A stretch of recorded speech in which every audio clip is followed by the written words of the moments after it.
We're here to celebrate the groundbreaking for Riverdale's new renovation. It's been a long time coming. We're basically right behind us. We're getting our new parking lot to put in, a single point parking lot where everybody can come to our events and be in one spot. And then behind us, you're going to have the new gym facility going in.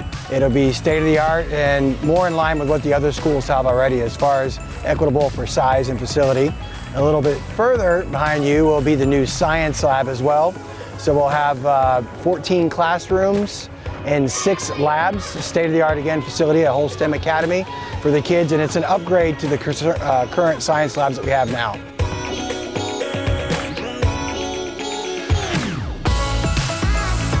This is funded for the half-penny sales tax, all through the district funding, so it's really bringing about some much needed changes for the school and the community and getting Riverdale up to where it needs to be to support the new needs. Obviously our enrollment's higher than ever. We should be able to support the higher enrollment and take care of the needs of our kids with this renovation.